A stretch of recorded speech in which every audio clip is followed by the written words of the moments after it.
আসসালামু আলাইকুম। তোমাদের যে ফাইলামগুলো আগে পড়ানো হয়েছে অর্থাৎ প্রোটোজোয়া, পরিফেরা, নিডারিয়া, টিনোফোরা, একানোডা, তারপর প্ল্যাটিহেলমিনথিস, নিমাটোডা, ওকে, আর্থ্রোপোডা। তো এই পরপর এগুলো এগুলো হচ্ছে তোমার খুব সহজ একটা জিনিস, কিন্তু মনে রাখার ক্ষেত্রে একটু অসুবিধা, কারণ বিভিন্ন ফাইলামের তো প্রত্যেকটা ফাইলামের কিছু না কিছু স্পেশাল ক্যারেক্টার আছে, তো সেগুলোকে মনে রাখতে হবে কারণ এমসিকিউ কোশ্চেনের জন্য।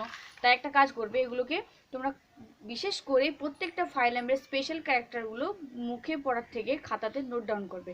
মানে এগুলো খাতায় বারবার লিখে প্র্যাকটিস করবে। যদি রোজ একবার করে এগুলো খাতাতে তোমাদের লিখে পড়ো, মানে লেখো এগুলো ক্যারেক্টারগুলো, তাহলে কিন্তু মনে থেকে যাবে, ঠিক আছে? নাহলে মনে রাখাটা একটু কঠিন। যারা লিখে প্র্যাকটিস করবে প্রতিদিন তাদের ক্ষেত্রে এটা কোনো ব্যাপার নয়, খুবই ইজি। আজকে নেক্সট যে ফাইলাম পড়বো সেটা হচ্ছে তোমার কি, কম্বোজ বা মোলাস্কা, ঠিক আছে? এই ফাইলামের দুটো মানে মেনলি দুটো স্পেশাল ক্যারেক্টার আছে যেটা পরীক্ষাতে দিয়েই থাকে, ঠিক আছে? নিট প্লাস তোমাদের বোর্ডের এক্সাম প্লাস মিশনের এক্সাম দিয়ে থাকে, তো সেগুলো অবশ্যই আলোচনা করব। দেখো, মোলাস্কা এটা একটা ল্যাটিন ওয়ার্ড। মোলিস মানে হচ্ছে তোমার কোমল, ওকে? অর্থাৎ এরা হচ্ছে খুব সফটেড বডিযুক্ত, খুব একটা নরম দেহ যুক্ত, এবং এদের দেহ কিন্তু কোনো খণ্ডেই বিভক্ত থাকে না।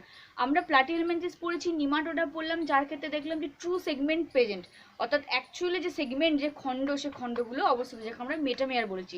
কিন্তু এই ফাইলামের ক্ষেত্রে কোনো সেগমেন্ট থাকে না। দেখো, তার আগে বলবো এই মোলাস্কা সংক্রান্ত স্টাডি করাকে, মানে পড়াশোনা করা হচ্ছে ম্যালাকোলজি। এটা মনে রাখবে, ম্যালাকোলজি অর্থাৎ মোলাস্কার স্টাডি করাকে বলা আছে ম্যালাকোলজি। মানে মোলাস্কা সংক্রান্ত নিয়ে যদি পড়াশোনা করা হয়, স্টাডি করা হয়, তাহলে তখন সেইটাকে বলা আছে ম্যালাকোলজি। আর এই মোলাস্কা পর্বের প্রাণী, যেমন ধরো অক্টোপাস, যেমন ধরো শামুক, তো এদের ক্ষেত্রে আমরা কি দেখেছি, শামুকের দেহের বাইরে যে শক্ত একটা খোলক, যাকে সেল বলা হয় বা খোলক, সেই খোলক সংক্রান্ত যদি আমরা স্টাডি করি বা পড়াশোনা করা হয়, তখন তাকে বলা হচ্ছে কনকোলজি। কনকোলজি বলা হয়, ঠিক আছে? তাহলে কনকোলজি হচ্ছে তোমার সেল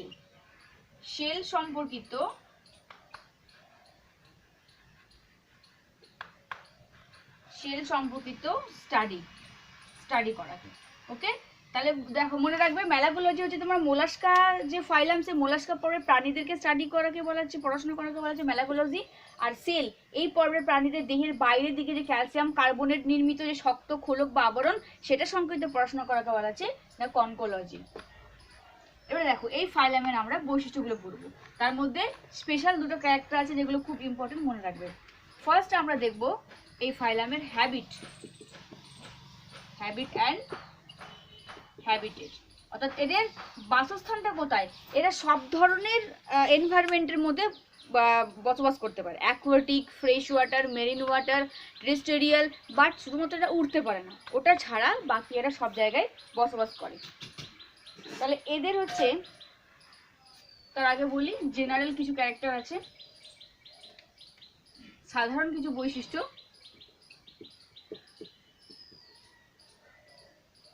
সাধারণ বৈশিষ্ট্য হচ্ছে এদের দেহ খুবই নরম প্রকৃতির,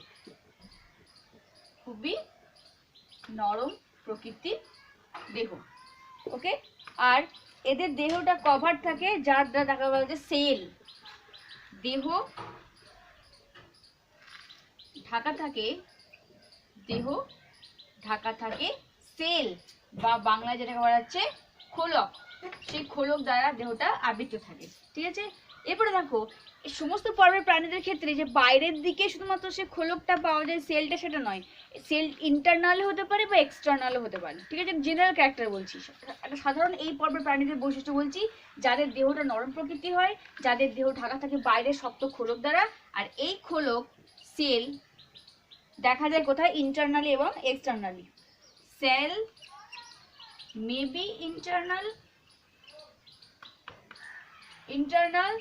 অর এক্সটার্নাল, অর্থাৎ কিছু কিছু প্রাণীদের ক্ষেত্রে ভিতরের দিকে দেখা যায়, আর কারো কারো ক্ষেত্রে বাইরের দিকে।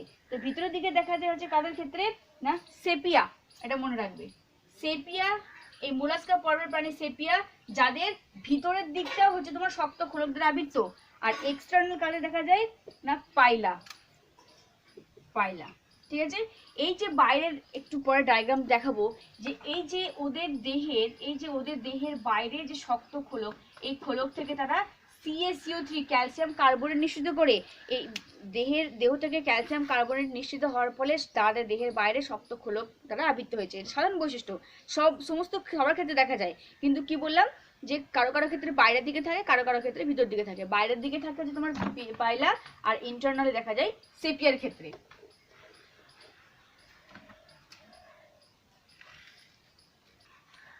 এগুলো সাধারণ বৈশিষ্ট্য, এগুলো একবার রিডিং পড়লে হয়, কারণ সবার ক্ষেত্রে প্রায় একই ধরনের। তারা অ্যাকোয়াটিক মানে জলজ, ফ্রেশ বা মেরিন ইত্যাদি বসবাস করে, বা টেরেস্টেরিয়াল। তো এগুলো মনে রাখা তেমন কিছু নেই, এগুলো একবার পড়লেই হবে। যেগুলো স্পেশাল ক্যারেক্টার সেগুলো আমি অবশ্যই তোমাদেরকে স্টার্ট দিয়ে দেবো। তাহলে হ্যাবিট হচ্ছে যে এই পর্বের সমস্ত প্রাণী হচ্ছে তোমার সব জায়গায় বসবাসের উপযোগী। All the possible habitat, all the possible habitat, okay. শুধুমাত্র এক্সেপ্ট হচ্ছে তোমার ইয়ার, অর্থাৎ এরিয়াল যে জায়গা, হ্যাঁ, সেটা বাদ দিয়ে এটা সব জায়গায় পাওয়া যায়। যেমন হচ্ছে তোমার কি ফ্রেশ ওয়াটার, মেরিন ওয়াটার, ওকে, সব জায়গায় এদেরকে পাওয়া যায়। আচ্ছা, বডি ফর্ম নেক্সট দেখবো আমরা, এদের দেহের গঠনটা কিরকম, সেগমেন্ট না সেগমেন্ট নয়। তোমরা এই ডায়াগ্রামগুলো অবশ্যই দেখবে, তাহলে বুঝতে পারবে যে দেহটা সেগমেন্টেড কিংবা সেগমেন্টেড নয়। বডি ফর্ম নেক্সট হচ্ছে যে এদের ভ্যারাইটি শেপ হয়, মানে এদের দেহের আকৃতিটা একটা নির্দিষ্ট আকারে নয়, এদের দেহের আকৃতি বিভিন্ন হতে পারে, বিভিন্ন আকৃতির দেহের গঠন দেখা যায়। আর হচ্ছে তোমার কি যে পয়েন্টটা আনসেগমেন্টেড, মানে এটা খণ্ডকবিহীন, এরা হচ্ছে খণ্ডকবিহীন, এদের ক্ষেত্রে কোনো সেগমেন্ট লক্ষ্য করা যায় না। শুধুমাত্র নিওপেলিনা বলে একটা প্রাণী আছে যাদের ক্ষেত্রে সেগমেন্ট প্রেজেন্ট। নিওপেলিনা, এটা স্টার মার্কস দিলে মনে রাখবে, এদের ক্ষেত্রে একমাত্র এরা সেগমেন্টেড ইন মোলাস্কা, ওকে। তাহলে এটা ব্যতিক্রম যে মোলাস্কা ফাইলামের ক্ষেত্রে সাধারণত সেগমেন্ট লক্ষ্য করা যায় না, মানে বডি খণ্ডে খণ্ডে বিভক্ত নয়। তাহলে মোলাস্কা পর্বের এমন একটা প্রাণী নাম করো যাদের ক্ষেত্রে যার দেহটা সেগমেন্ট যুক্ত, কি বলবে? নিওপেলিনা। স্টার মার্কস দিয়ে নাও, একটা এমসিকিউ কোশ্চেন জন্য, নিওপেলিনা যার দেহটা তোমার কি সেগমেন্ট বা খণ্ডক যুক্ত। আর এই মোলাস্কা পর্বের প্রাণীদের হচ্ছে তোমার কি না, অ্যানিলিডা এবং মোলাস্কা পর্বের প্রাণীদেরকে বলা হয় যে কানেক্টিং লিঙ্ক, মানে সংযোগ রক্ষাকারী একটা প্রাণী। এদের যদি আমরা জীবাশ্ম দেখি, তাহলে এই জীবাশ্ম মোলাস্কা পর্বের প্রাণীদের জীবাশ্ম দেখলে আমরা সেখান থেকে যে ইভলিউশন বা অভিব্যক্তি ঘটেছে সেটার প্রমাণ পেয়ে থাকি। তাহলে বডি ফর্ম হচ্ছে দেহের বিভিন্ন আকৃতি হতে পারে এবং দেহটা খণ্ডকবিহীন বা সেগমেন্ট থাকে না, কিন্তু একমাত্র নিওপেলিনা যেটা মোলাস্কা ফাইলামের মধ্যে প্রাণী যার মধ্যে কি সেগমেন্ট প্রেজেন্ট, ঠিক আছে। আচ্ছা, বডি সিমেট্রি, থার্ড হচ্ছে বডি সিমেট্রি।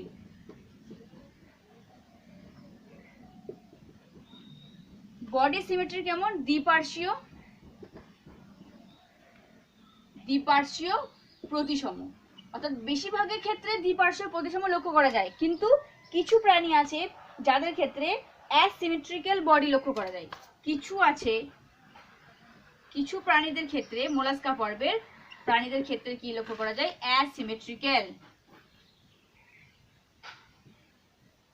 ওকে, অ্যাসিমেট্রি লক্ষ্য করা যায়। কাদের ক্ষেত্রে? স্নেলদের ক্ষেত্রে, এটা মনে রেখে দেবো, ঠিক আছে। তাহলে অ্যাসিমেট্রি লক্ষ্য করা যায় কাদের ক্ষেত্রে? স্নেলদের ক্ষেত্রে। আর এরা হচ্ছে দ্বিপার্শ্বীয় প্রতিসম। বডি ফরমেশন, ওকে। বডি পার্ট, দেহটা কয়টি অংশে বিভক্ত, এরপরই আসবে মেন ক্যারেক্টার। এগুলো যা বলছি সব জেনারেল ক্যারেক্টার, এতক্ষণ যা বললাম তার মধ্যে একটা পয়েন্ট মনে রাখবে যে নিওপেলিনার ক্ষেত্রে শুধুমাত্র সেগমেন্ট যুক্ত হয়ে থাকে, ঠিক আছে। এরপর হচ্ছে তোমার বডি পার্টস। পরীক্ষায় যদি এইভাবে প্রত্যেকটা পয়েন্ট করে লেখো, মানে ফ্ল্যাট একদম বর্ণনা না করে যদি এইভাবে তাদেরকে পয়েন্ট পয়েন্ট করে লেখো, তাহলে কিন্তু মার্কস বেশি আসবে। দেখো, এদের দেহের তিনটে অংশে বিভক্ত, ডায়াগ্রামটা একটু পরে দেখাবো, সেখানে বুঝতে পারবে। দেহের মস্তক ডেভেলপ, অক্টোপাসের ক্ষেত্রে ডেভেলপ ব্রেন লক্ষ্য করা যায়, ওকে। তাহলে এদের ক্ষেত্রে বডিটা তিনটে ভাগে বিভক্ত, ওকে। তাহলে দেহ তিনটে খণ্ডে বিভক্ত। এক হচ্ছে কি অ্যান্টেরিয়র, অ্যান্টেরিয়র হচ্ছে তোমার কি হেড, অর্থাৎ দেহের সামনের পোর্শনে হচ্ছে তোমার হেড অবস্থিত, উইথ সেন্স অর্গান। হেডের সঙ্গে কি আছে? সেন্স অর্গান আছে। সেন্স অর্গানগুলো কিছু দেখবো, ওকে? সেন্স অর্গান, ঠিক আছে। নেক্সট হচ্ছে এটা সামনের পোর্শন হলো ডরসাল পোর্শনে ভিসেরাল মাস দেখা যায় এদের, ডরসাল পোর্শনে ভিসেরাল মাস লক্ষ্য করা যায়, মানে পুরো দেহ জুড়ে মাসের ভর্তি। আচ্ছা, আর থার্ড হচ্ছে ভেন্ট্রালে foot for locomotion, ventral foot মানে পা লক্ষ্য করা যায়, কার জন্য? For locomotion. শুধু লোকোমোশন নয়, এছাড়াও আর কি দেখা যায় না, তারা ডিগিং এর ক্ষেত্রে, সুইমিং এর ক্ষেত্রে ফুট হেল্প করে। তাহলে দেহটা তিনটে অংশে বিভক্ত। এর আগে আমরা দেখেছিলাম যে head, thorax and abdomen. Arthropoda বা ইনসেক্ট ফাইলামের ক্ষেত্রে আমরা দেহটাকে তিন ভাগে ভাগ করেছিলাম, একটা হেড, একটা থোরাক্স মানে বক্ষ পার্ট, আর লাস্ট হচ্ছে অ্যাবডোমেন। বাট আমরা এই ফাইলামের ক্ষেত্রে দেখবো দেহটা তিনটে অংশে বিভক্ত, কিন্তু দেহের যে সামনের পোর্শন যাকে বলা হচ্ছে হেড, যেখানে সেন্স অর্গান থাকে, সেন্স অর্গান মানে আই, স্ট্যাটোসিস্ট ইত্যাদি, আর ডরসাল ভিসেরাল মাসেল, ডরসাল পোর্শনে মানে ওদের যে দেহের সামনের পোর্শন সেখানটা মাস, ভিসেরাল মাস থাকে, আর ভেন্ট্রাল ফুট মানে দেহের ভেন্ট্রাল পোর্শনে একদম তলদেশে কি বর্তমান থাকে? ফুট, পা, যেটা কি করে? লোকোমোশনে সাহায্য করে এবং লোকোমোশন ছাড়াও সুইমিং, ডিগিং এর ক্ষেত্রে হেল্পফুল। দেখো এই ফাইলামের ক্ষেত্রে স্পেশাল ক্যারেক্টার হচ্ছে মেন্টাল পর্দা, খুব ইম্পর্টেন্ট। অর্থাৎ একটু পরে ডায়াগ্রাম যখন দেখাবো তখন দেখবে যে এই যে মোলাস্কা পর্বের প্রাণীদের সারা দেহ আবৃত থাকে একটা যে পর্দার দ্বারা, যাকে বলছে মেন্টাল পর্দা। এই মেন্টাল পর্দা থেকে সিক্রেশন হয় CaCO3 ক্যালসিয়াম কার্বনেট, যেটা তাদের দেহের বাইরের খোলক তৈরি করতে সাহায্য করে। তাহলে মেন্টাল পর্দা হচ্ছে কি বললাম? সারা দেহ মেন্টাল পর্দা দিয়ে আবৃত থাকে, ঠিক আছে। আর এই মেন্টাল পর্দা কি করে? এখান থেকে CaCO3 বা ক্যালসিয়াম কার্বনেট নিঃসৃত হয়, আর যেটা হচ্ছে কি না সেল বা খোলক তৈরি করতে সাহায্য করে। তাহলে স্পেশাল ক্যারেক্টার মাথায় ঢুকিয়ে নেবো। এখান থেকে একটা কোশ্চেন আসেই, এই মেন্টাল পর্দা আর নেক্সট আছে র্যাডুলা, এই দুটোর মধ্যে একটা কোশ্চেন আছে যে মেন্টাল পর্দা কোন ফাইলামের ক্ষেত্রে লক্ষ্য করা যায়? প্রোটোজোয়া, পরিফেরা, মোলাস্কা না আর্থ্রোপোডস? কি বলবে? মোলাস্কা ফাইলামের ক্ষেত্রে। মেন্টাল পর্দা কি বা এর কাজ কি? মেন্টাল পর্দা হচ্ছে মোলাস্কা পর্বের প্রাণীদের সারা দেহ চারিপাশটা বা গোটা বডি কভার থাকে যে পাতলা পর্দার দ্বারা, যে ফোল্ড লাইক স্ট্রাকচার, ভাঁজপ্রাপ্ত ফোল্ড লাইক গঠন, যাকে বলা হচ্ছে মেন্টাল। এটা বাক্কাল ক্যাভিটির কাছাকাছি অবস্থান করে। আর এই মেন্টালের কাজ কি? এখান থেকে CaCO3 বা ক্যালসিয়াম কার্বনেট এরা নিষ্ক্রিয়ণ করে, যার সাহায্যে, যেটার দ্বারা বাইরের যে শক্ত খোলক, বাইরে বা ভিতরের দিকে যে খোলক সেটা তৈরি হয়, ওকে। এবার এই খোলক কারো কারো ক্ষেত্রে এক্সটার্নাল গঠিত হয়, কারো কারো ক্ষেত্রে ইন্টারনালি গঠিত হয়। কাদের ক্ষেত্রে এক্সটার্নালি, কাদের ক্ষেত্রে ইন্টারনালি, সেটা একটু আগেই বললাম, ঠিক আছে, মনে রাখবে।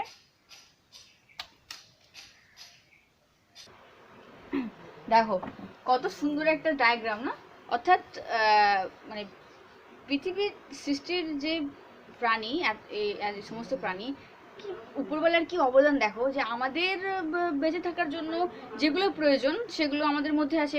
আবার এই সমস্ত ইনভার্টিব্রেটস যারা, তাদের ক্ষেত্রে দেখো তাদের বেঁচে থাকার জন্য বা তার থেকে বড় কথা একটা জীবের মুখ্যম দুটি উদ্দেশ্য থাকে। একটা হচ্ছে successive feeding and successive breeding, অর্থাৎ সুসম্পন্নভাবে খাদ্য গ্রহণ করা এবং সুসংগতভাবে প্রজনন সম্পন্ন করা, এটা মেন লক্ষ্য। ইনভার্টিব্রেটসদের ক্ষেত্রে মেনলি এটা তাদের কাজ হচ্ছে তারা খাদ্য গ্রহণ করবে সম্পূর্ণভাবে এবং প্রজনন সম্পন্ন করবে।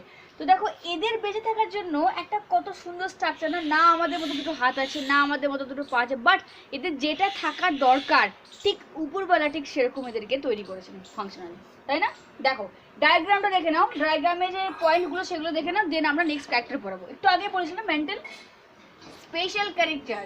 এই মেন্টাল হচ্ছে একটা পর্দা। দেখো এই যে দেখতে পাচ্ছ, এটা হচ্ছে বাইরের আবরণী, যাকে বলে সেল বা খোলক। তার ঠিক গায়ে যে পাতলা একটা পর্দা, যেটা হচ্ছে এটার বডি। আমরা যদি শামুককে দেখি, তো শামুক তো দেখে সবাই দেখেছো, তো স্থল শামুক বলছি। তো তাদের ক্ষেত্রে কি হয়? শামুকের এটা বাইরের খোলক, এই ধরনের আবরণ, আর খোলকের ভিতরে যে মাংসের পথ সেটাকে বলা হচ্ছে মেন্টাল। এই মেন্টাল পর্দা থেকে ক্যালসিয়াম কার্বনেট নির্গত হয়ে এই বাইরের শক্ত খোলকটি তৈরি হয়। এই শক্ত খোলকটি কারো কারো ক্ষেত্রে বাইরের দিকে থাকে, আবার কারো কারো ক্ষেত্রে ভিতর দিকে থাকে। ওকে, নেক্সট দেখবে একটা ইম্পর্টেন্ট, বিশাল ইম্পর্টেন্ট কোশ্চেন, র্যাডুলা। এটা 100% গ্যারান্টি আসবে। র্যাডুলা কি? র্যাডুলা হচ্ছে এই যে দেখো মাউথ পার্ট, এই মোলাস্কা পর্বের প্রাণী ধরটা শামুক, তাদের মাউথ পার্টে অবস্থিত বাক্কাল ক্যাভিটির কাছে অবস্থিত যে খাঁজপ্রাপ্ত দাঁতের মতো অংশ যাকে বলে র্যাডুলা। এটা কি করতে সাহায্য করে? খাবার যখন এন্টার করে এরা মাউথের মধ্য দিয়ে, তখন এই র্যাডুলা দাঁতের মতো অংশটা খাবারকে পিসতে সাহায্য করে, কাটে, তারপর সেটা ইসোফেগাসের মধ্য দিয়ে ট্রান্সফার করে দেয়।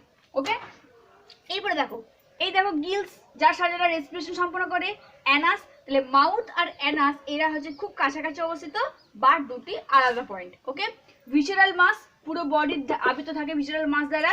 ইন্টেস্টাইন দেখতে পাচ্ছ, ডাইজেস্টিভ গ্ল্যান্ড। আচ্ছা, ক্রপ, এই যে ক্রপ যেখানে খাবারটা সঞ্চিত থাকে, এটা হচ্ছে ব্লু কালারে দেখানো হচ্ছে নার্ভ কর্ড, এটা হচ্ছে হার্ট, অ্যান্ড এটা হচ্ছে ফুট ফর লোকোমোশনের জন্য। ওকে, ডায়াগ্রামটা একটু ভালো করে দেখে নিও, এই পয়েন্টগুলো তাহলে মনে থেকে যাবে। খুব সুন্দর একটা তোমাদের ছবি, ঠিক আছে? তাহলে মেন্টাল পর্দা হচ্ছে তোমার ইম্পর্টেন্ট বললাম, আর র্যাডুলাটা ইম্পর্টেন্ট বললাম। ওকে, আচ্ছা, এরপরে দেখো ওদের জার্ম লেয়ার। আমরা সেই দেখেছি প্রথম যখন ছিল তাদের ক্ষেত্রে, প্রোটোজোয়ার ক্ষেত্রে আমরা পড়েছি, পরিফেরার ক্ষেত্রে পড়েছি, তারা ছিল ডিপ্লোব্লাস্টিক, মানে তাদের সিলোম ছিল না, তাদের ক্ষেত্রে শুধুমাত্র এক্টোডার্ম আর এন্ডোডার্ম লেয়ার ছিল, তাই না? তাহলে সিলোম কোথায় থাকে? একটো এন্ডোডার্মের মাঝখানে মিডল যে লেয়ার মেসোডার্ম, যে মেসোডার্মটা একটা পৌষ্টিক নালী এবং দেহগড়ের মাঝখানে যে মেসোডার্ম লেয়ার, যেটা একটা কি হচ্ছে পেরিভিসেরাল আবরণ দ্বারা আবৃত থাকে, আর পেরিটোনিয়াম আবরণ দ্বারা আবৃত থাকে, আর সেখানে তরলপূর্ণ যে গহ্বর থাকে, যার জন্য আমরা কি বলেছি কি সিলম। তো এর ক্ষেত্রে মোলাস্কা পর্বের প্রাণীদের ক্ষেত্রে আমরা নেক্সট পয়েন্ট বলবো কি, জার্ম লেয়ার। জার্ম লেয়ার এরাও কিন্তু ট্রিপ্লোব্লাস্টিক, এরাও ট্রিপ্লোব্লাস্টিক অ্যানিম্যাল। ওকে, অর্থাৎ এদের ক্ষেত্রে তিনটে লেয়ার দেখা যায়, একটা বাইরের দিকে এক্টোডার্ম, ওকে, আচ্ছা, মাঝে হচ্ছে তোমার মেসোডার্ম, আর ভিতরে হচ্ছে এন্ডোডার্ম। ওকে, অর্থাৎ এই যে বাইরের ভ্রূণ যখন গঠিত হয় তার তিনটে লেয়ার বলেছিলাম, একটা বডি ওয়াল দেহ প্রাচীর বা এক্টোডার্ম, একদম ভিতরে হচ্ছে বলেছিলাম যে পৌষ্টিক নালী গঠিত হয় বা এন্ডোডার্ম, আর এই যে মাঝের অঞ্চলটা দেখতে পাচ্ছ, এই মাঝের স্পেসটা হচ্ছে কি না মেসোডার্ম। এই মেসোডার্মে যে তরলপূর্ণ গহ্বর যাকে বলে সিলম। তাহলে এদের ক্ষেত্রে কিন্তু সিলম প্রেজেন্ট থাকে, অর্থাৎ এদের দেহ গহ্বরটা হিমোশিল দ্বারা পূর্ণ থাকে। ওকে, নেক্সট হচ্ছে এদের সেল। ওই যে দেখালাম বাইরের যে খোলক, যে আবরণী, যাকে আমরা সেল বলছি, যেটা কোথা থেকে তৈরি হয়েছে না মেন্টাল পর্দা থেকে CO3 ক্ষরণের ফলে। কি বললাম? এই যে বাইরের আবরণী যাকে আমরা বলছি সেল। নেক্সট পয়েন্ট হচ্ছে সেল, বা বাংলায় যেটাকে বলা হচ্ছে খোলক। এই সেল বললাম কারো কারো ক্ষেত্রে ইন্টারনালি গঠিত হয়, কারো কারো ক্ষেত্রে এক্সটার্নালি গঠিত হয়। আরেকটা জিনিস, এদের না ইঙ্ক গ্ল্যান্ড আছে, ইঙ্ক গ্ল্যান্ড, যার সাহায্যে অক্টোপাসরা কি করে, এই ইঙ্ক গ্ল্যান্ডের সাহায্যে মানে ওদের গ্রন্থি থেকে ইঙ্ক বা কালি নির্গত করে, যার ফলে কি হয়, ধরো কোনো শত্রু তাদেরকে আক্রমণ করতে আসছে, তারা কি করছে, সেই ইঙ্ক গ্ল্যান্ড থেকে ইঙ্ক সিক্রেশন করে, যার ফলে সেই জলটাকে ঘোলা করে দেয়। সুবিধা কি, শত্রুরা সেই মুহূর্তে তাকে চিনতে পারবে না বা অ্যাটাক করতে না পারার জন্য। তো শত্রু হাত থেকে রক্ষা পাওয়ার জন্য এদের একটা অপূর্ব একটা বৈশিষ্ট্য আছে কি, ইঙ্ক গ্ল্যান্ড, যেখান থেকে ইঙ্ক সিক্রেশন হয়।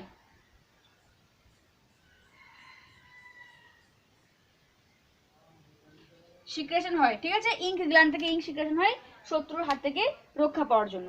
ওকে, আচ্ছা, নেক্সট হচ্ছে এদের ডাইজেস্টিভ সিস্টেমটা কেমন। দেখো দেখালাম এদের ক্ষেত্রে কিন্তু পৌষ্টিক নালীটা পুরো কমপ্লিট, তাই না? মাউথ আর এনাসটা পুরো ডিভাইডেড, পুরো আলাদা, সেপারেট।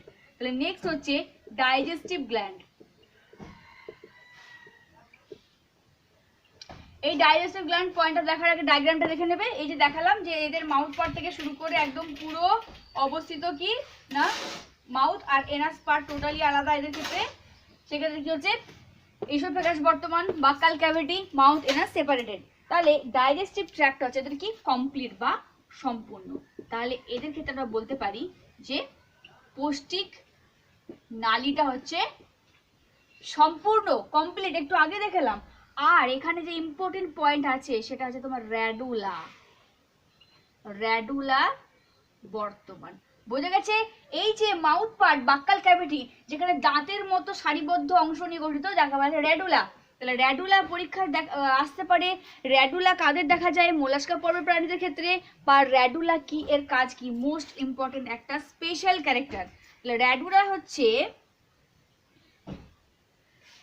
বাক্কাল ক্যাভিটিতে অবস্থিত, এই যে বাক্কাল ক্যাভিটিতে অবস্থিত দাঁতের ন্যায় সারিবদ্ধ অংশ, মানে টিথ নিয়ে গঠিত একটা সজ্জিত অংশ, যাকে বলা হচ্ছে র্যাডুলা। যার কাজ কি না, এর কাজ হচ্ছে খাদ্যকে পিষে ফেলতে সাহায্য করে। এটা লিখে নেবে। এই র্যাডুলার কাজ হচ্ছে খাদ্য মুখমণ্ডলে প্রবেশ করার আগেই, মুখে প্রবেশ করার সঙ্গে সঙ্গে সেই খাদ্যকে তারা কাটিং করে টুকরো টুকরো করে, তা দেন ইসোফেগাসে পৌঁছায়। ঠিক আছে? এটা হচ্ছে র্যাডুলার কাজ। স্পেশাল ক্যারেক্টার আমরা বললাম র্যাডুলা, যেটা ডাইজেস্টিভ সিস্টেমের মধ্যে পড়ছে। আচ্ছা, নেক্সট হচ্ছে গ্যাস এক্সচেঞ্জ। এদের একটু আগে দেখালাম কি, যে এদের রেসপিরেশনের জন্য গিল প্রেজেন্ট, তাই না? অনেকের ক্ষেত্রে যারা টেরেস্টেরিয়াল তাদের ক্ষেত্রে কিন্তু লাংস দেখা যায়। ওকে, যারা জলজ তাদের ক্ষেত্রে তো অবভিয়াসলি গিল থাকবে। গ্যাস এক্সচেঞ্জ আমাদের মতো একটা উন্নত রেসপিরেটরি সিস্টেম না থাকলেও এদের ক্ষেত্রে যতটা দরকার ততটা অবশ্যই মানে অবস্থিত। তাহলে গিলস প্রেজেন্ট, রেসপিরেশনের জন্য এদের কি প্রয়োজন? গিল অবস্থিত। ঠিক আছে? আচ্ছা, এই গিল আর কার দেখেছি? নিডারিয়ার ক্ষেত্রে আমরা দেখেছি যে গিল প্রেজেন্ট ছিল, তাই না? আচ্ছা, এছাড়াও এরা আর কিসের সাহায্যে গ্যাসের এক্সচেঞ্জ করে? O2 CO2 আদান প্রদান করে দেহ তলের দ্বারা বা বডি সারফেসের দ্বারা, দেহ তলের সাহায্যে। আর কারো ক্ষেত্রে লাং প্রেজেন্ট থাকে। তাহলে গিল প্রেজেন্ট, দেহ তলের সাহায্যে বা বডি সারফেসের সাহায্যে O2 এবং CO2 চেঞ্জ হয়, এবং লাংসও এদের ক্ষেত্রে বর্তমান। দেখো, আমরা জানি যে সংবহন তন্ত্র দুই প্রকারে হয়ে থাকে। একটা হচ্ছে তোমার ওপেন টাইপ আর একটা ক্লোজ টাইপ, মানে হচ্ছে মুক্ত সংবহন তন্ত্র আর বদ্ধ সংবহন তন্ত্র। তাহলে এই পর্বের প্রাণীদের ক্ষেত্রে সাধারণত সকলই হচ্ছে মুক্ত সংবহন তন্ত্র, মুক্ত সংবহন তন্ত্র। কিন্তু ব্যতিক্রম তো সবকিছু থাকবেই না। এই মোলাস্কা ফাইলামের ক্ষেত্রে সেফালোপোডা বলে একটা প্রাণী আছে, যার কিন্তু সার্কুলেটরি সিস্টেম ক্লোজ টাইপ। তাহলে ব্যতিক্রম, সাধারণত সার্কুলেটরি সিস্টেম মুক্ত ওপেন টাইপ, বাট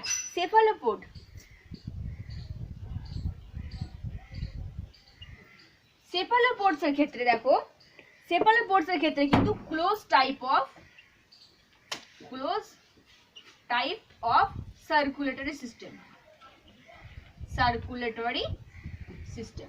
ওকে, মনে থাকবে। আরেকটা জিনিস ইম্পর্টেন্ট, আমরা আর্থ্রোপোডের ক্ষেত্রে পড়েছিলাম ককরোচ, তারপর আমরা চিংড়ি, এগুলোর ক্ষেত্রে বলেছিলাম যে এদের যদি ককরোচকে ডিসেকশন করা হয়, এটা পরবর্তীকালে আছে গ্র্যাজুয়েশনের সময়, তাহলে আমরা কেটেছি।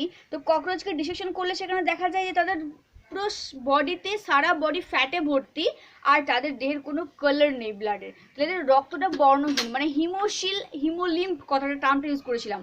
এই ফাইলামের ক্ষেত্রে পুরো ফার্স্ট ফাইলাম, যার হচ্ছে তোমার রক্তের রংটা হচ্ছে নীলাভ। মানে নীলাভ কখন হয় আমরা জানি, হিউম্যানসের ক্ষেত্রে বা ভার্টিব্রেটসের ক্ষেত্রে ব্লাডের কালার হচ্ছে তোমার রেড, কারণ WBC আরবিসি থাকার জন্য এবং আরবিসির মধ্যে থাকা হিমোগ্লোবিন থাকার জন্য। আমরা এটাও জানি যে হিমোগ্লোবিনের হিম মানে লোহা আর গ্লোবিন মানে প্রোটিন, সেই লৌহ ঘটিত প্রোটিন রঞ্জক থাকার জন্য আমাদের রক্তের রংটা লাল হয়। বাট এই ফাইলাম মোলাস্কাদের ক্ষেত্রে রক্তে হচ্ছে তোমার কি হিমোসোয়ানিন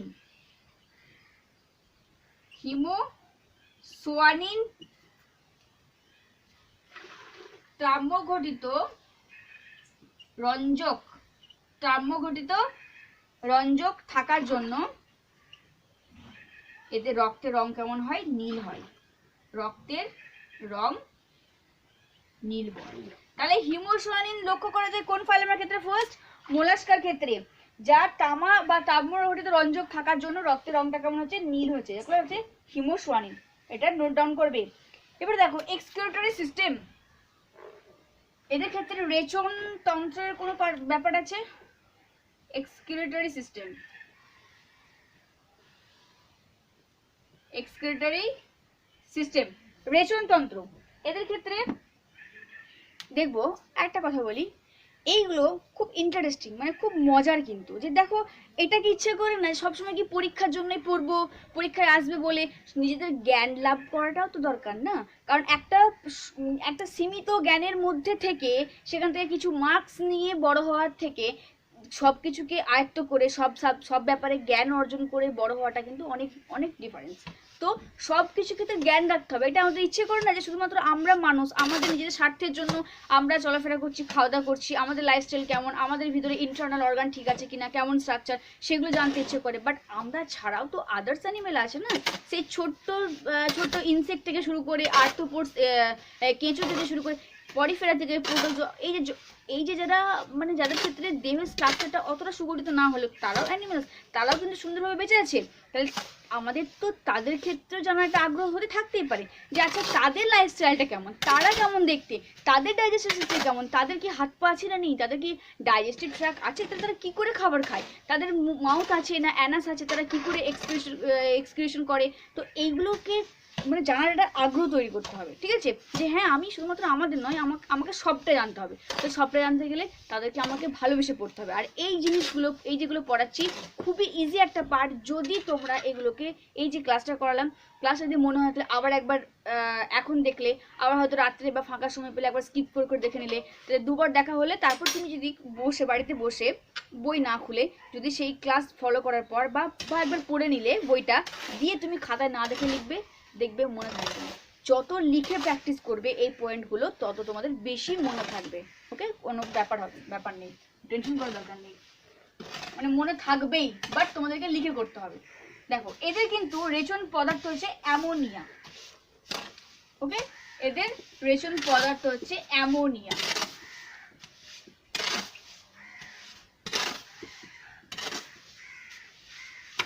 মনে থাকবে। আর এদের হচ্ছে তোমার কি 1 pair or 2 pair of the sac like kidney দেখা যায়। এদের ক্ষেত্রে 1 pair or 2 pair sac like থলির মতো কিডনি দেখা যায়, যাকে বলা হচ্ছে অর্গান বলা হয় বোজনাস বলা হচ্ছে, একে বলা হয় অর্গান অফ বোজনাস। তাহলে এটা একটা ইম্পর্টেন্ট ক্যারেক্টার যে অর্গান অফ বোজনাস কোন ফাইলামের ক্ষেত্রে ফার্স্ট দেখা গেছে না, মোলাস্কা ফাইলামের ক্ষেত্রে। অর্গান অফ বোজনাস কাকে বলবো, ওই যে 1 pair or 2 pairs of the kidney দেখা যায়, যাকে বলা হচ্ছে অর্গান অফ বোজনাস, যেটা থলির মতো দেখতে। ওকে, নার্ভাস সিস্টেম, এদের ক্ষেত্রে নার্ভাস সিস্টেম দেখালাম একটু আগে যে নার্ভ কর্ড প্রেজেন্ট এবং এদের গ্যাংলিয়ন লক্ষ্য করা যায়। গ্যাংলিয়া কাকে বলবো, the collection of the cell body is called ganglion. Nervous system, দেখো নার্ভাস সিস্টেম হচ্ছে এদের ক্ষেত্রে 3 pair of the ganglia present. এদের ক্ষেত্রে 3 pair of ganglion present. Ganglion কাকে বলেছি, কালেকশন অফ সেল বডি। ওই যে নিউরনের দুটি স্ট্রাকচার নিয়ে গঠিত, একটা কোষ দেহ একটা অ্যাকশন। তো ওই কোষ দেহকে একসঙ্গে করলে তার উৎপত্তি, কোষগুলোকে যদি একসঙ্গে কালেকশন করা হয়, সেই কালেকশন অফ দ্য সেল বডিকে বলা হচ্ছে ganglion. 3 pair of the ganglion কি কি থাকে, এদের থাকে সেরিব্রাল, থাকে সেরিব্রাল গ্যাংলিয়ন থাকে অ্যাবাভ দ্য মাউথ।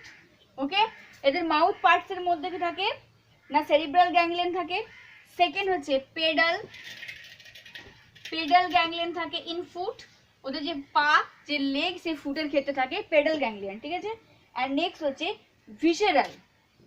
থার্ড হচ্ছে ভিসেরাল গ্যাংলিয়ন থাকে কোথায়, উইথ ভিসেরাল মাস, মানে একটু আগে যে ডায়াগ্রাম দেখালাম যেখানে ভিসেরাল অংশ বললাম যে দেহটি ভিসেরাল মাস দ্বারা আবৃত থাকে। তো 3 pair of the ganglion, the cerebral মানে মাউথ পার্টে হেড রিজিয়নে যে collection of sell body ganglion উৎপত্তি, তাকে বলা যায় সেরিব্রাল গ্যাংলিয়ন, যেটা থাকে মাউথ পার্টসের মধ্যে অ্যাবাভ দ্য মাউথ পার্টের উপরে। দ্য পেডাল গ্যাংলিয়ন কোথায়, ফুট যে অঞ্চল দেখালাম একটু আগে, যে এই যে ফুট অঞ্চল যেখানে লোকোমোশনে সাহায্য করছে, ডিগিং এ সাহায্য করছে, সুইমিং এ সাহায্য করছে, তো সেই ফুট অঞ্চলে হচ্ছে তোমার যে গ্যাংলিয়ন অবস্থিত তাকে বলা যায় পেডাল গ্যাংলিয়ন। ওকে, আর নেক্সট হচ্ছে দেখো ভিজেরাল গ্যাংলিয়ন কোথায় অবস্থিত, ভিজেরাল যে মাস অঞ্চল সেখানে অবস্থিত হচ্ছে তোমার কি না ভিজেরাল গ্যাংলিয়ন। আচ্ছা, অক্টোপাসের ক্ষেত্রে কিন্তু হাইলি ডেভেলপ ব্রেন দেখা যায়, এটা মনে রাখবে। অক্টোপাস হচ্ছে মোলাস্কা ফাইলাম, তো সেই অক্টোপাসের ক্ষেত্রে হচ্ছে তোমার কি হাইলি ডেভেলপ ব্রেন অবস্থিত হচ্ছে অক্টোপাসের ক্ষেত্রে, ঠিক আছে। আচ্ছা, নেক্সট হচ্ছে দেখো সেন্স অর্গান, এদের ক্ষেত্রে সেন্স অর্গান কি কি থাকে সেটা লক্ষ্য রাখবে। এর আগেও বলেছি সেন্স অর্গান হিসেবে কোথায় থাকে, হেড রিজিয়ন মানে মাউথ পার্টস এর মধ্যে। সেই সেন্স অর্গানগুলো কি কি না আই হতে পারে, 11 হচ্ছে সেন্স অর্গান। সেন্স অর্গান কোনগুলো, আই, স্ট্যাটোসিস্ট বলছে ব্যালেন্সিং, ওকে। স্ট্যাটোসিস হচ্ছে দেহের ভারসাম্য রক্ষাকারী অর্গান। আর কি থাকে না এদের দেহে আই বর্তমান থাকে। আর কিছু টেস্ট করার জন্য, স্বাদ নেওয়ার জন্য এদের কিছু রিসেপ্টর বা গ্রাহক বর্তমান থাকে, ওকে। আচ্ছা, নেক্সট হচ্ছে রিপ্রোডাক্টিভ সিস্টেম, এদের সেক্স কিন্তু সেপারেটেড, আলাদা। 12 হচ্ছে reproductive system.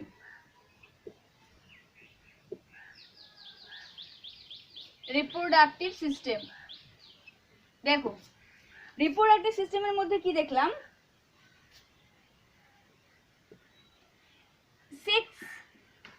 sexes are separated, যেহেতু সেক্স আলাদা মেল ফিমেল, যার জন্য কি বলে ডায়োসিয়াস বলা হয়, মানে মেল এবং ফিমেল উভয়ের ক্ষেত্রে বৈচিত্র্য বা পার্থক্য লক্ষ্য করা যায়, ঠিক আছে।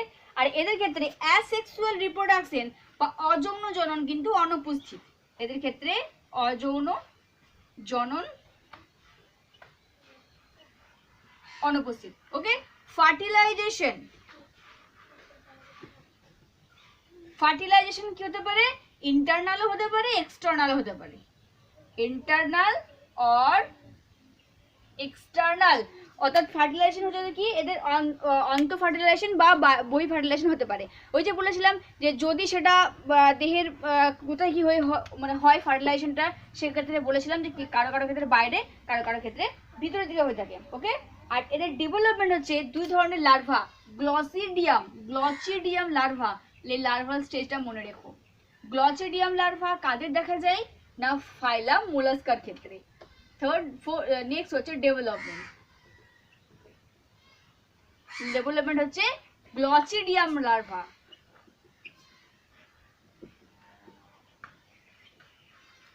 নোট ডাউন করে নেবে, ঠিক আছে।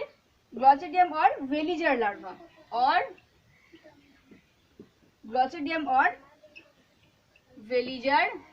লার্ভা, তাহলে এটা একটা স্পেশাল ক্যারেক্টার যে গ্লচিডিয়াম কাদের ক্ষেত্রে, গ্লচিডিয়াম লার্ভা কোন ফাইলামে দেখা যায় মোলাস্কার ক্ষেত্রে, বা ভেলিজার লার্ভা কোন ফাইলামের ক্ষেত্রে দেখা যায় না মোলাস্কার ক্ষেত্রে। তাহলে এই হলো মোলাস্কা ফাইলামের স্পেশাল ক্যারেক্টার এবং জেনারেল ক্যারেক্টার। যেখানে তোমাদের এক্সামে এলে যদি 3 মার্কসের জন্য আসে যে মোলাস্কা পরের প্রাণীদের সাধারণ বৈশিষ্ট্য লেখো, তাহলে সেই ক্ষেত্রে তোমরা শুধুমাত্র স্পেশাল ক্যারেক্টার লিখবে, দেন কিছু জেনারেল ক্যারেক্টার লিখবে। আর একটা কথা বলি, তোমাদের নিট যেটা দেবে তোমরা অল ইন্ডিয়া মেডিকেল, সেখানে নিটের ক্ষেত্রে কিন্তু তোমাদের এই চ্যাপ্টার যে ক্লাসিফিকেশন প্রচুর কোশ্চেন আসে। তোমরা যদি নেট থেকে সার্চ করেও দেখো যে নিট বেসিস কোশ্চেন, তাহলে ক্লাসিফিকেশন কিন্তু অনেক কোশ্চেন আছে, কারণ প্রত্যেকটা ফাইলামের ক্ষেত্রে স্পেশাল ক্যারেক্টার, আর সেই স্পেশাল ক্যারেক্টার মানেই তোমার হচ্ছে কি না কোশ্চেন, নিট কোশ্চেন। দেখো মেনলি যে স্পেশাল ক্যারেক্টার মেন্টাল পর্দা বর্তমান, এবার এটা কোথায় থাকে, কাজ কি নিজেরা করবে, র্যাডুলা বর্তমান, সারিবদ্ধ দাঁত, বাক্কাল ক্যাভিটি খাবার চেবাতে সাহায্য করে, আর অর্গান অফ ভোজনাস, ওকে। আর পুরো দেহটা ভিসেরাল পর্দা দ্বারা আবৃত থাকে। এই কটা হচ্ছে তোমার এই ফাইলামের ক্ষেত্রে স্পেশাল ক্যারেক্টার। যদি কেউ চাও এই কটা খাতাতে নোট ডাউন করবে এমসিকিউ কোশ্চেনের জন্য, ওকে। এবারে দেখো এর যে এক্সাম্পলগুলো আছে না, সেগুলো তোমরা চাইলে বই থেকে করে নিতে পারো, ঠিক আছে। এক্সাম্পলগুলো খাতাতে বই থেকে নোট ডাউন করে নিতে পারো তোমরা। শামুক, তারপর তোমার স্কুইড ফিশ, সাধারণ অক্টোপাস, কাইটিন ইত্যাদি। এক্সাম্পলগুলো মনে রাখবে। দেখো এক্সাম্পলগুলো মনে রাখবে, পাইলা গ্লোবোসা শামুক, আর যা স্থল শামুক আছে, জল শামুক আছে, octopus, chitin, squid fish, cattle fish. Fish নাম শুনে যেন মনে করো না যে তারা ফিশের অন্তর্গত বা মাছ, তারা হচ্ছে তোমার কি না মোলাস্কা। আগের দিন একটা আর্থ্রোপোডা ফাইলামের মধ্যে একটা কোশ্চেন বলেছিলাম, সিলভার ফিশ। সিলভার ফিশের বিজ্ঞানসম্মত নামটা মনে রাখবে, ওকে? কারণ পরীক্ষার সময় এটাকে মানে চেক করার জন্য দিয়ে দেয় যে সিলভার ফিশ হচ্ছে কোন ফাইলামের অন্তর্গত, আর্থ্রোপোডস ফাইলামের, ঠিক আছে? আচ্ছা, এটা ভালো করে পড়ে নোট ডাউন করে নেবে।